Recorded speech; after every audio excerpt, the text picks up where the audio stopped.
was to ensure that we end the conflict on top of the escalation ladder. And thereafter, of course, it is all about information warfare, how the narrative shape out. That's another domain that could be discussed. And the reason why this particular thing happened, because there was a punch that was ready, and they realized that that hidden punch, in case that comes through, Pakistan would be in a very, very bad condition. So that was the reason why they asked for a ceasefire. Of course, another important thing during Op Sindoor was air defense and how it panned out. So it is good, bad. We could do a lot. Mr. Ashok did talk about it, that some of our indigenous systems performed well, some did not perform very well too. So it's of course a cat and mouse game, as I was mentioning outside. We need to be at it. This time, thankfully, our population centers were not quite addressed.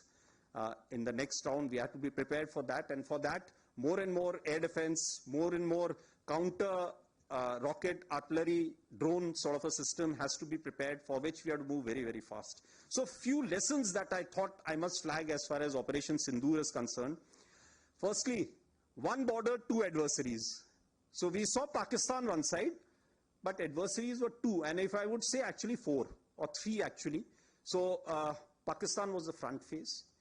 We had China providing all possible support, and it's no surprise, because if you were to look at statistics, in the last 5 years, 81% of the military hardware that Pakistan is getting is all Chinese, 81% of that. So it's no surprise.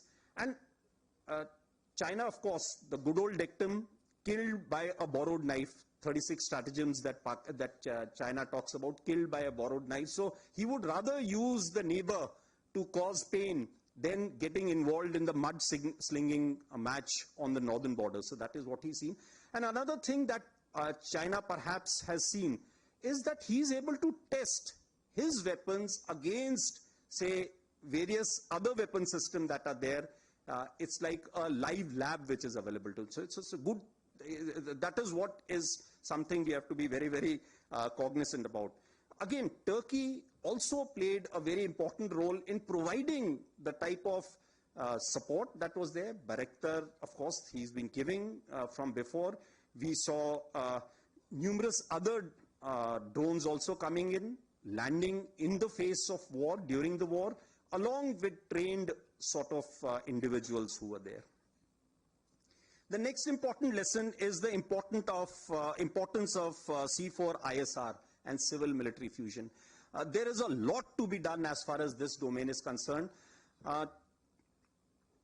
When the DGMO level talks were going on, Pakistan actually was mentioning that we know that your such and such important sort of vector is primed and it is ready for action. I would request you to perhaps, pull it back. So he was getting live inputs as far as from China. So that is one place we really need to move fast and take appropriate action. I talked about electronic warfare, and need for robust air defense system is something, again, our population centers also need to be protected. Of course, as far as the other, we do not have the luxury like, we would have been seeing the way Israel, they have the Iron Dome and a number of other air defense features that they have. We do not have a luxury because our country is vast. So, and such things cost a lot of money. So we need to, again, look at innovative solutions. Another lesson, I think, from Operation Sindoor was need for a secure supply chain. So we found, Mr. Ashok again talked about that the pain because an equipment was not inducted on time. He was looking at it from the industry point of view, but I was looking at it from a military perspective, that an equipment which was supposed to get in by, say, January or last October, November, was not available to us. And in the face, and when on 22nd of the previous month, that is April, when all this happened, and when I actually addressed, I don't know, some of you may be there, when I addressed the drone manufacturers, that How many of you can, provide the equipment that you're supposed to in the stipulated time? A lot of hands went up, but when again I called them after 1 week, nothing came by.